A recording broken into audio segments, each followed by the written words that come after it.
reflecting back, it's almost impossible to believe that a year has passed since we last saw Talina work up here with the same working companion, even though Kalua is not in the same race. Different colours, but I thought he worked particularly well. I was very happy, and Johnny was very happy. He's never been guilty of winning a gallop in his life, and he nearly did today. Since gelding Andy, he's just come on leaps and bounds. He obviously is much freer now.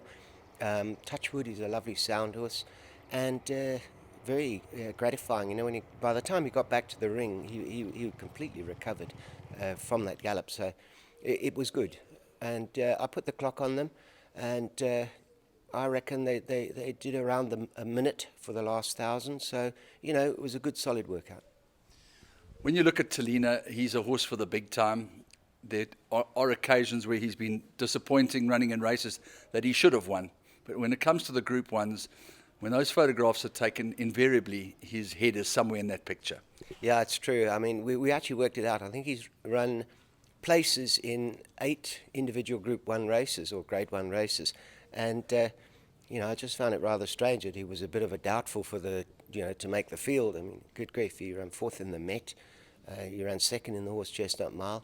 I thought the only run he possibly blotted his copybook was the President's Challenge, but it was a horrible, stodgy day, and it didn't work out for us. Well, a different style of racing for him as well. It was. He was right up there, and Gavin said straight away afterwards, you know what, they didn't go hard, but we shouldn't have been up there. He just doesn't race that way. Isn't it quite remarkable on the subject of Gavin Lorena that he doesn't have a ride in this year's Vodacom Durban July? Obviously, he's a heavyweight jockey, and the fact that Futura has compressed the weights at the bottom means that he's obviously not able to ride Deputy Judd or anything else that he would like to have ridden. Yeah, well, I think he was devastated not to be riding Talina because I think he was really looking forward to it.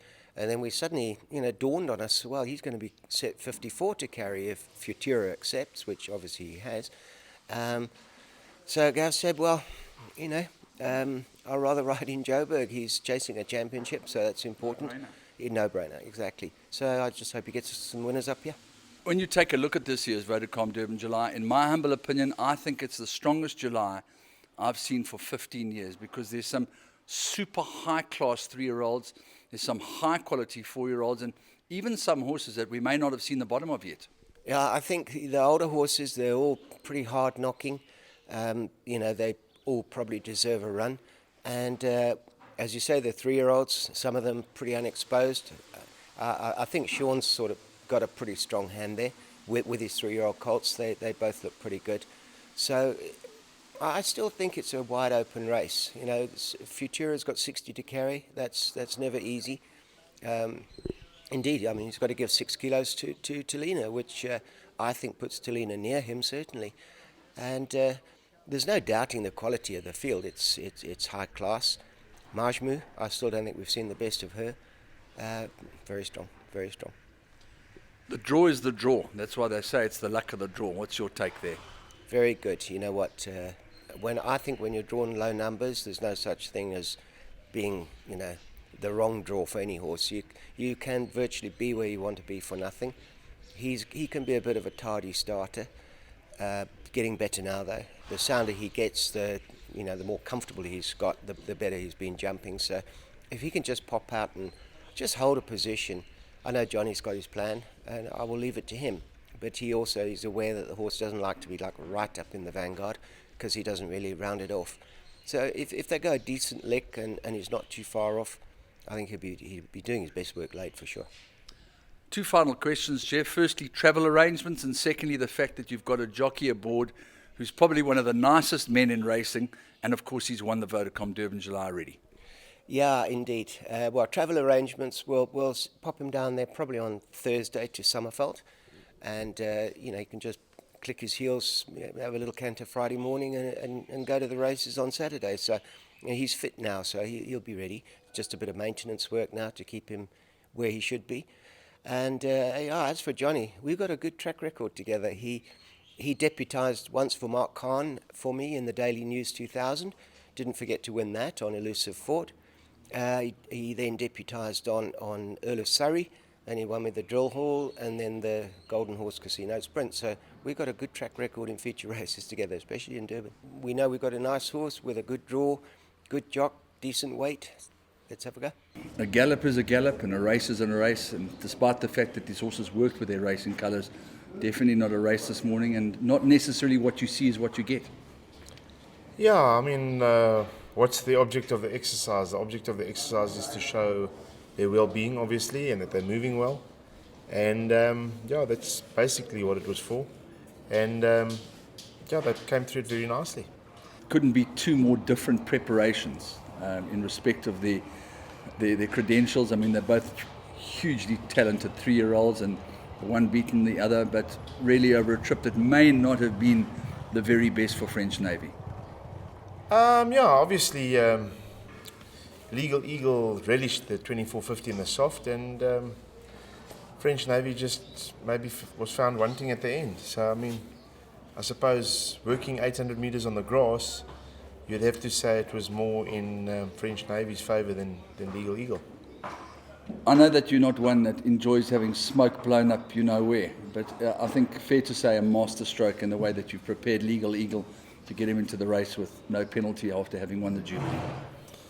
Yeah, listen, I suppose I wouldn't say it's a master stroke. You take a decision based on the horse's physical, where he is at the time, physically, and we just felt it was a little immature to push him into the Daily News next, and that fell into place, obviously, for French Navy. You know, maybe foolhardy to turn your back on a Group 1 for 3-year-olds worth 2 million rand, but at the end of the day, we just felt if we were going for the July, the extra time would help him more than anything, and it was more from that point of view that we obviously prepared him up here and prepped him in the Jubilee. But having said that, I mean, my whole Durban arrangements have changed this season compared to the norm, and you know, with Summerveld being as it is, very, very busy with horses, and obviously people, there's a lot of trainers with expectations of tracks that are maybe different to what mine are. I've chosen to keep a lot of my horses up at Reinke's and to prep them from here. And together with that plan, obviously the racing plan and where to prep them has to go hand in hand, and that's probably why we ended up going for the Jubilee, considering all the factors. French Navy is a horse that could have travelled twice, and Legal Eagle certainly not. Well, there are two things that ring indelibly in my mind. The one is your statement that people were looking at you as if to say, Mr. Terry, have you lost the plot? You're running an 88 in a Group 1 and the jubilation afterwards. That's the one part of the question. The other part of the question is the fact that early in his career, towards the end of last year and early part of this year, you already started to test French Navy against older horses. Yeah, well, Legal Eagle, I mean, we always rated him as a top horse. Obviously, he debuted in a 1200, and you know, we were a little disappointed, even though he needed a lot further. And Derek made the call to geld him early, which is probably the right thing. And then we put him away and gave him a bit of time, but obviously had to play a little bit of catch up because of the amount of time we gave him. And when he won his maiden, after quite a lengthy break, I was very, very impressed. And I spoke to Marcus after the race, and we both agreed that we would get him to the Derby if we could. And through the Derby trial, that would be his test. And I just stuck with that game plan, never wavering. And once he obliterated them in the Derby trial, even though he was lucky to get in at 76 or something like that, we stuck to the game plan. I was sure that he was good enough, maybe not to win it, I wasn't sure, but he made the improvement. And you know, if you think a horse is good, sometimes you have to decide what you rate the horse. You can't always go on what the handicapper rates the horse, and I do that a lot. Sometimes I'm wrong and sometimes I'm right. So that was it was pretty simple from that point of view for me. And then, of course, going back to French Navy, he's a horse that is probably a lot more advanced and a bit more mature. You tested him early in his career. Yeah, I did test him early. He's such a laid-back horse, and before we raced him, we gelded him. We couldn't get him to go faster than a canter. As a colt, he was far too heavy. And obviously, it's bearing the fruits. And, he showed on debut, which is probably the first time he showed anything. And after that, I knew he was special. And I had a plan from early on with him that didn't include the July, obviously, but certainly was Classic was always his mission. However, he did qualify for the Ready to Run in Cape Town, and he was omitted. So it's very, very interesting. But the handicapper did me a favour, because I think a trip to Cape Town wouldn't have helped, and we won the race anyway. So, yeah, it all fell into place for him. Okay, two final questions. Firstly, the purpose of the gallop, as you say, is to show their well-being.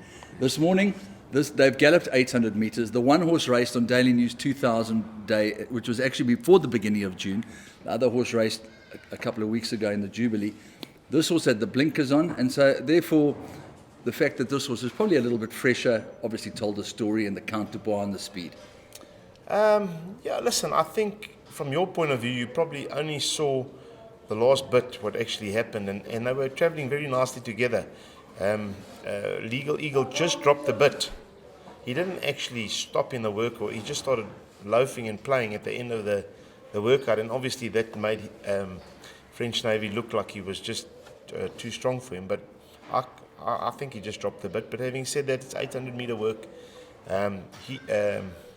French Navy's had a bit of a harder workout than Legal Eagle, which is perfect, and I'm very happy with the gallop. To have 5 runners in the race is just absolutely remarkable. These two guys drew particularly well. Maybe not the most fortunate of draws with the other horses other than half the deficit, but what was your take on the draws? Listen, there was no take. At the end of the day, we were called up last, or second last. There were 6 stud draws left. We had to pull 5 of them, so we got what we got. It wasn't. It's not a problem. It's not a train smash. I don't see being drawn in the middle of the field as a problem. Gold Onyx can't use a good draw, so he'll slot in behind. And Tamani will have to work out what we want to do. I mean, I know her best form is from Handy. One has to be very careful that you're not seen to be using a horse as a pacemaker, which I certainly will not do. But Tamani does race up Handy. Whether she can get there comfortably from a deep draw, I'm not too sure. But all in all, you got to get lucky in that race. Good draw, bad draw. We won from 20, we won from 11. It's important, the draw, but it's not the end of the world. I mean, we've got top jockeys on. I think that's the main thing. Horses have had a good prep, and what will be, will be. If you'll allow me